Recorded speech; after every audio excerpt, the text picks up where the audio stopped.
And today, we are in front of another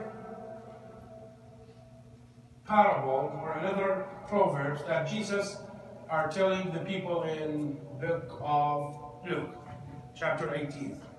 So, two main figures in the story. Who want to read the story? Maria. Come read the story.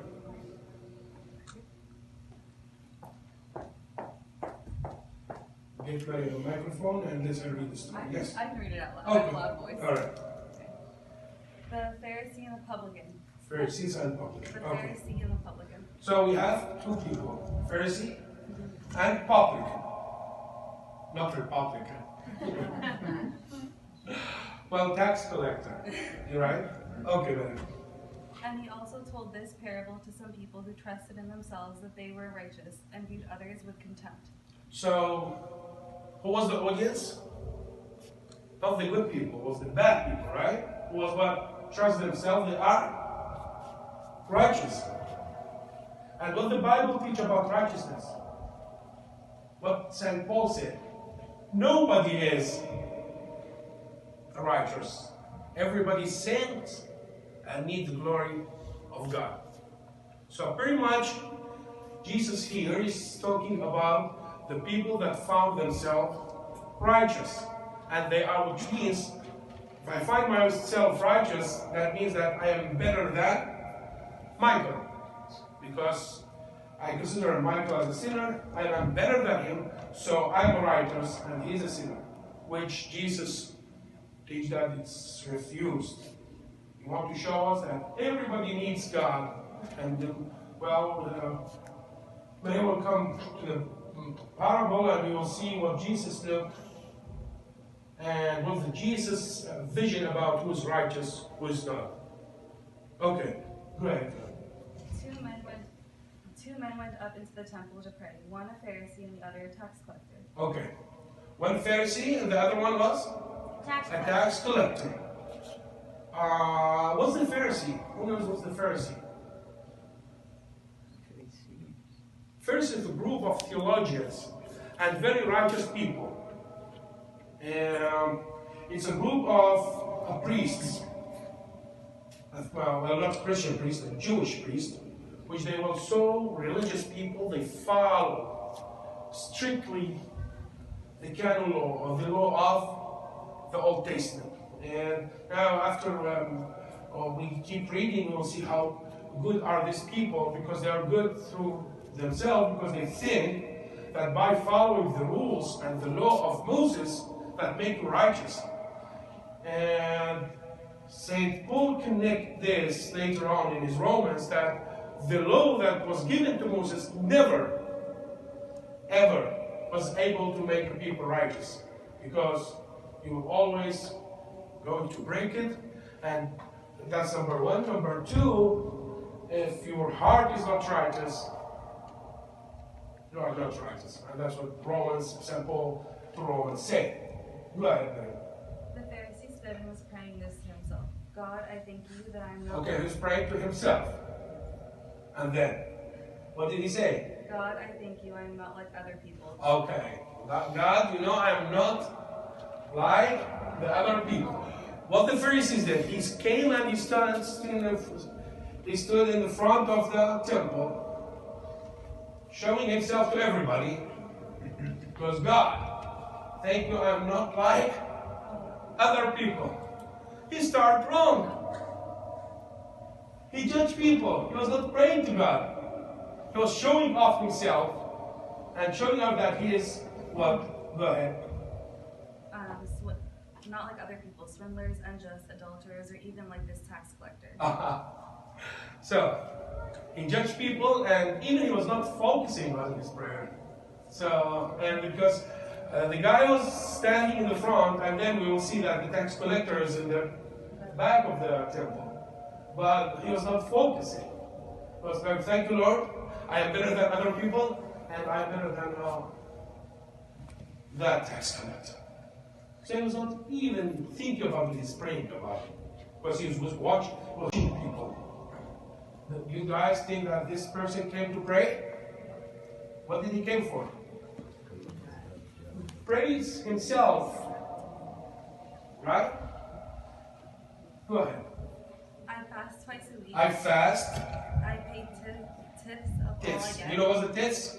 The 10% of every Jewish should pay like 10% of his income to the temple. So whatever annual income you have, you just like take 10% of it, and it should be the Lord's share, which is not bad, which is still good. Scott can do that all this till now. Okay. But the tax collector, standing some distance away, was even unwilling to lift up his eyes to heaven. Okay.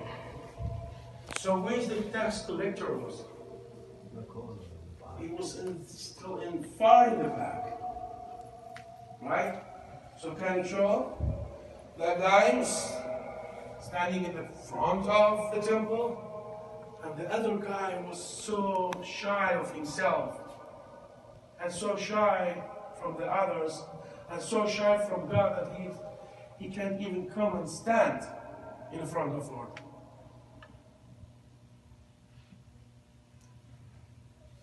Can you compare both situations?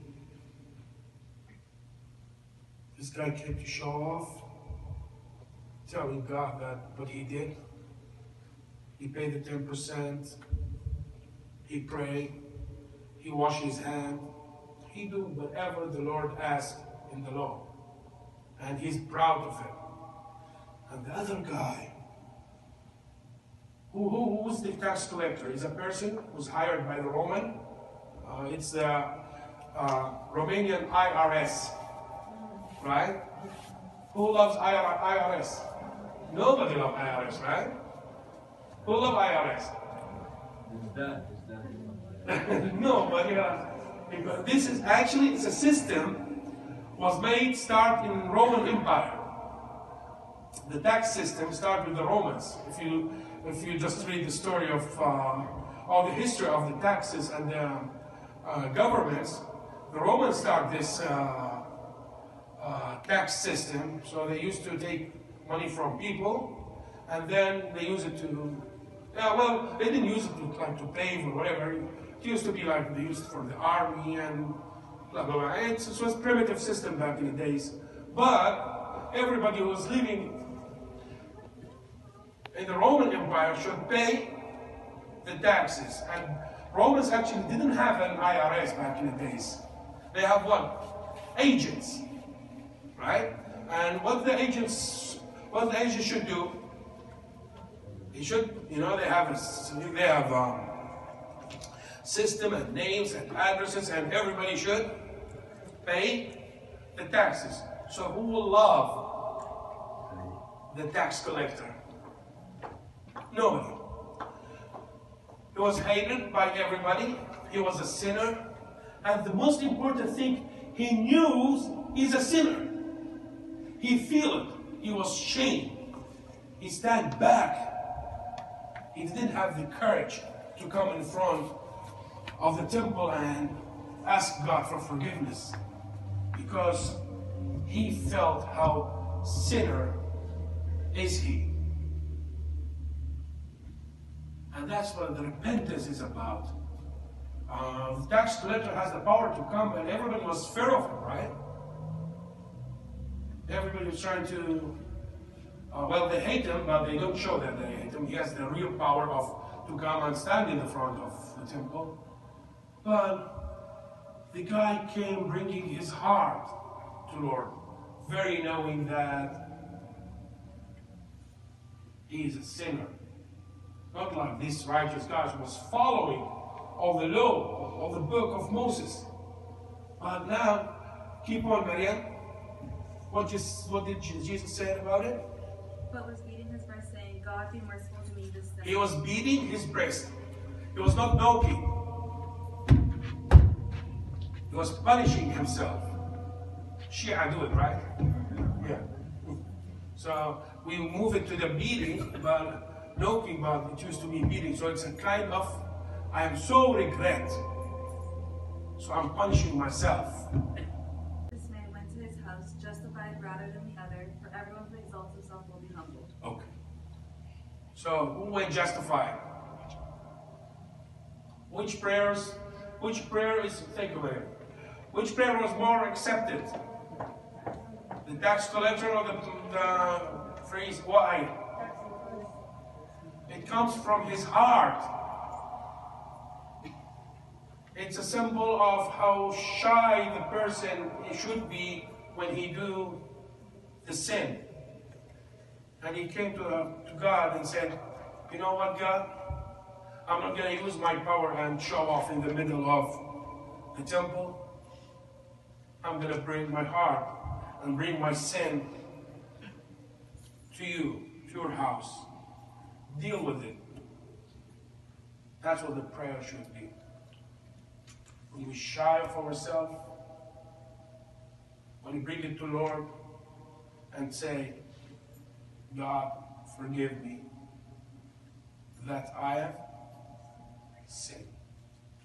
God bless you all.